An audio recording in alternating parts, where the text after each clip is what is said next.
Hello friends on the internet. Today we're going to learn about meiosis. And we're also going to practice chi-square. So, lots of fun stuff. If you guys will turn to page 21 and 20 of your lab packet here, you'll notice there's some weird drawings and then there's some questions. Basically on page 20, they are asking you to identify and make some draw some conclusions about the differences between mitosis and meiosis. Okay, you can use your notes, you can refer back to your book if you need to, but that's when it's talking about number of daughter cells and chromosomal number. We're referencing humans, okay? So stick with humans on that one when they're asking you about the chromosomal numbers. And then there's a few questions that go along with that. And if you'll skip over to page 21, the lab today is crossing over during meiosis in sordaria. Sordaria is a fungi. And that's about all you need to know. Flip over to the next page, 22. Page 22 has the life cycle of this fungi. Yummy. Now, this fungal life cycle, I want you to pay attention here. If you'll look at the bottom right side over here, you can see it starts out as a filament. Remember that fungi, when you're looking at fungi, what are the cells like chromosomally? Like, how do they look? If you're looking at like fungal cells, they would be what in chromosomal number? Haploid cells. Good.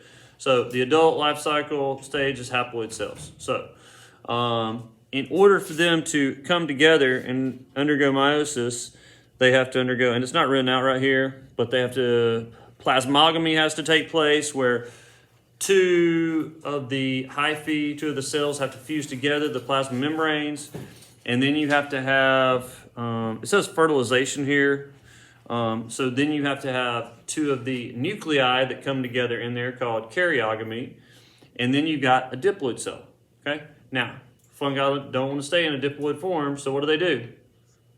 They undergo meiosis, okay, and they're getting back to that haploid state. Now, in the process, we know that meiosis does what? Creates. What is the purpose of meiosis? Well, it creates sex cells, but what's its bigger purpose? Helps to create genetic diversity because all of those sex cells have lots of diversity. And if you're a fungi, you could have just stayed in that haploid state and kept cloning yourself. But it decided to undergo sexual reproduction and go through meiosis in order to create some diversity within the spores that it will be spreading. The more diversity you have as an organism, and the more your offspring, the diversity they have, the more likely some of them will survive. And so that's what we're going for here. So, and you can see they go through this process and they come up here and they undergo meiosis. And just like we talked about yesterday, you start out with one cell and you end up with four. So, and you can see that over here on the asci that they talk about. That's just a particular type of fungi. There's about 4 or 5 major groups of fungi, and that's one of them, the Ascomyces. And so, and then they undergo mitosis, which all it does is what? Doubles the number of those spores, so you wind up with a grouping of 8. So, today, you're going to have some cards. They're going to look something like this. I got these from Ward's Scientific, and you'll see here that they're in sections of 8. 8, 8, 8, 8, 8, 8, 8, the whole 9 yards. So I'm going to give you all a couple of those to work with, okay? And you're going to go through and you're going to count those spores. Now, why are we doing this? Okay, on the next page, 23. Page 23. All right, 23 at the top and at the bottom. So, the picture at the top, formation of non-crossover asci. So, the ones that you're going to be looking at, what you're looking at is the spore coat color. Okay? So, you see how there's dark spore color and then there's light color. So, what you guys are going to be looking for today, here on page 23 in your lab packet, is you're going to try, and on the cards that we've got here, you're going to be identifying which set of these 8 spores have underwent crossing over and which ones haven't. So they're either underwent crossing over or they haven't.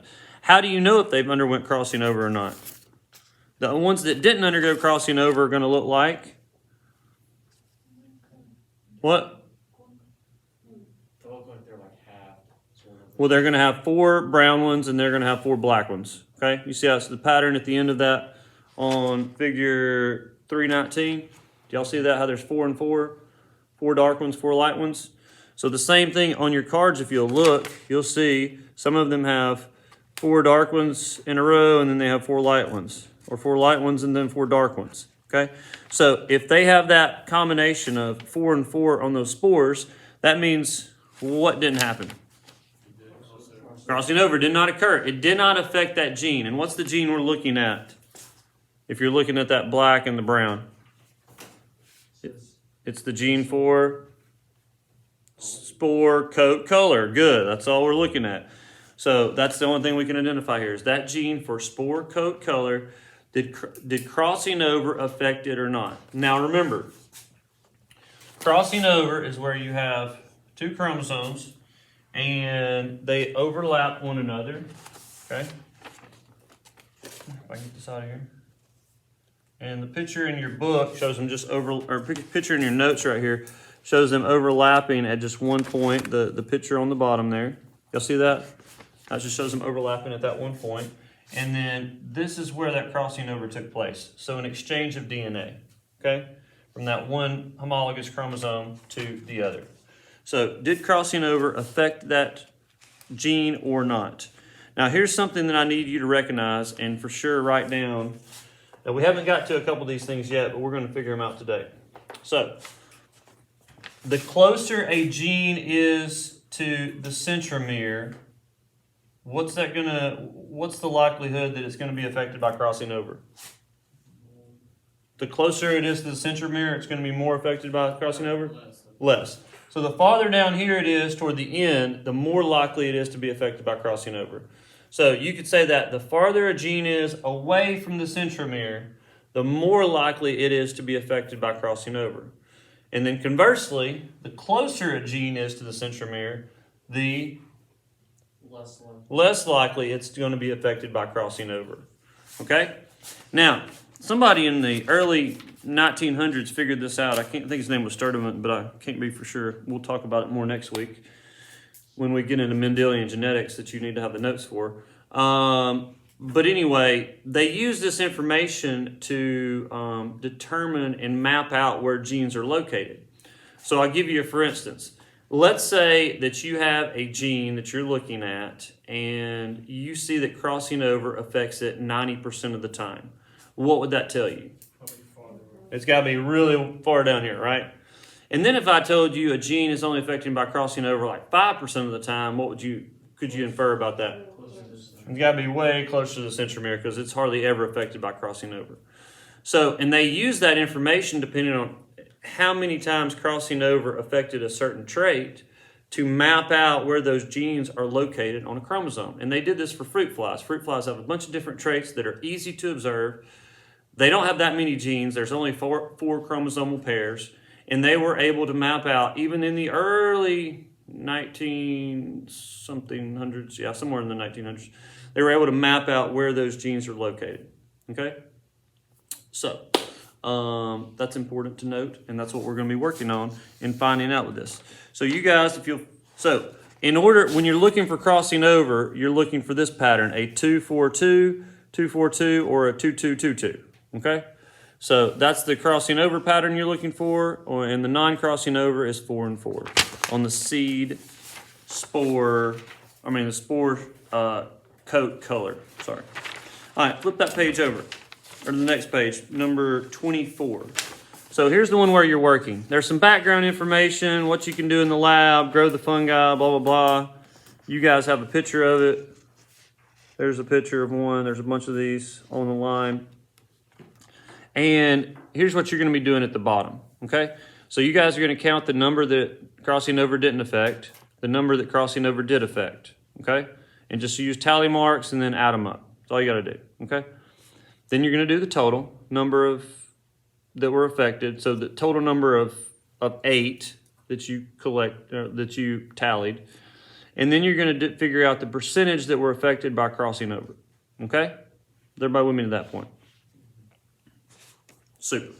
All right, so the next thing you're going to calculate here is the map units.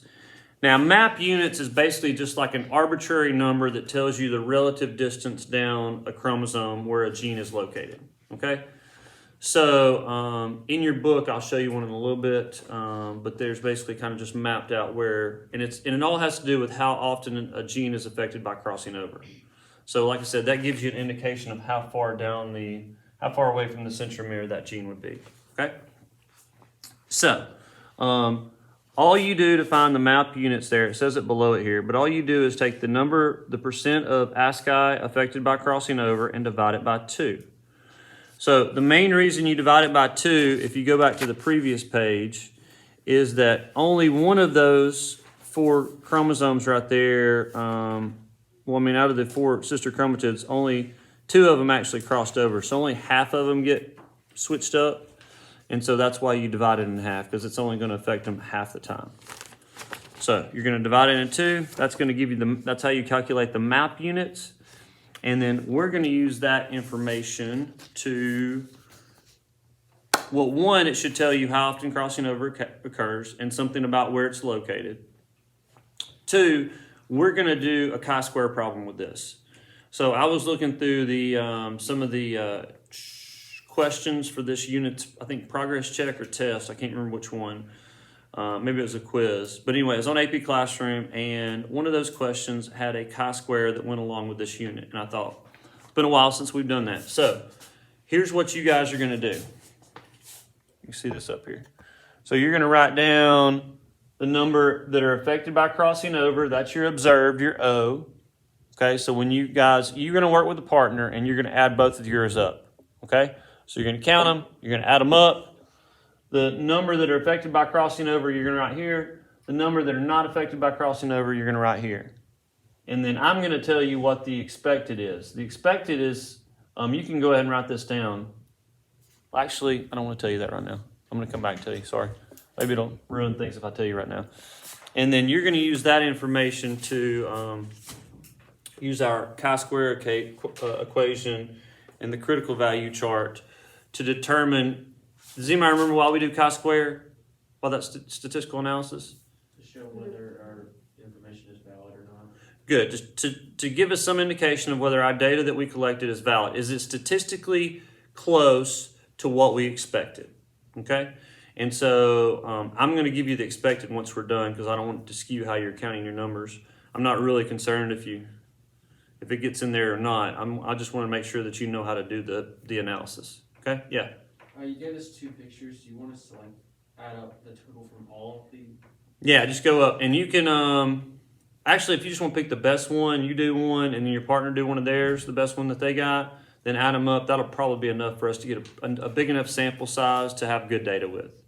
So we can do that. What do you consider the best one? Just pick one. The easiest one where you can see 8, the 8 ASCII together. Some of them are kind of broken up and mixed up. If there's one with 7, but you can tell what it is, you can go ahead and count it. I've got some highlighters up here, or you can either use the dry erase markers that Mason threw in the nasty sink, and you can mark a little mark beside it and then wipe them off when we're finished. So that way you can go around and count which ones are, how many are affected by crossing over and not. Okay? So. And then you guys are going to answer questions on the back. There's a few questions that go along with this. Circle these. You're not going to do them all. Fortunately, we won't have time to do all these. You're going to do 1, 2, 4, 6, 16, 17, 19, and 21. Okay? So I picked out 8 that I thought were valuable, and that's the ones we're going to stick with and work on. So here's how I would like for you to do this lab. Go ahead and count your ASCII and get your numbers. And then you and your partners kind of go back, if y'all want to work on that page 20 and 21, about just the basics of what's the difference between meiosis and mitosis. And then I'll put up the data for this once everybody's done counting, and I'll kind of help you work through chi-square to make sure you know what you're doing. Like I said, you guys are going to have to, it's a good likelihood it'll show up on the test. Okay, thanks. All right, guys, let's go over chi-square real quick. You guys collected data. Katie, what was your percentage that were affected by crossing over? It feels really high, but I got 72%. What'd y'all get, Mason? I got 38. 26. Y'all are supposed to combine your data. What are you doing? I said 2 people in the group combine their data. Did y'all not do that? No. Y'all are the only group that did it. No wonder y'all was the only lab that worked the other day. Walker, what'd y'all get? 56.72. Holy crap. You know what the scientific data for this, the percentage is supposed to be? 56%. Okay, so that's going to be your expected percentage, which means your expected percentage for not crossing over is 44%. Okay, now, here's where it's going to get a little bit confusing. I'm going to see if I can prop that there without everything falling over. You're going to have to use this equation. Remember, the equation's O minus E squared over E, okay, to figure out your chi-square value. So, you've got your number, like Katie, what was, well, sure, Katie, what was your number of crossing over? 50? 50? Okay, how many did you observe not crossed over? 19. 19. Okay. So, how are we going to get our expected? You take the We expected what percent of your ASCII that you counted to have crossing over, show crossing over? 56%. 56%. So how would we figure out what 56% of the number that you counted is? Multiply 0.56 times 69. Yeah, so you take 69, multiply it times 56%, and then that's going to give you your expected value, okay? And then the same thing over here. You're going to multiply 69, since that's your total, times 44%, and that's going to give you your expected value. And then all you're going to do is O minus E squared over E, and then you're going to add those two things together. Remember, the sigma means add. So you're going to add those two numbers together that you got for the O minus E over E, or O minus E squared over E. And then you're going to compare that data to what? You're going to compare your chi-square value to the critical value. So here's, I've given you a little critical value chart. Remember, you're always using the 0.05 value in bio, okay? And so here's your critical value chart. Now, first thing you got to do is figure out your degrees of freedom, okay? Degrees of freedom are always one less than the number of things that you looked at. So we looked at 2 different things. It's going to be 1 less than that. And so you're going to look at your critical value. And then you're going to tell me, is the data that you collected statistically close to what you expected? Now, there's going to be some random chance. Just like if you flipped a coin 100 times, you might get 47 and 53. But that's still statistically close to what you expected to get, which would be 50-50, right? So this is a way of checking to see if the data that you collected is statistically close to what you expected. That random chance, that there was something more than just random chance that it affected the data that you collected there, okay? So, and then you'll put that in there. You'll say, was mine less or more than the critical value, my chi-square value, and do you reject or accept the data? Why or why not? Okay? So make sure you include that. You've got a chi-square problem that's going to come up on one of these assessments soon. Make sure you know how to do it. Any other questions about the lab? Perfect.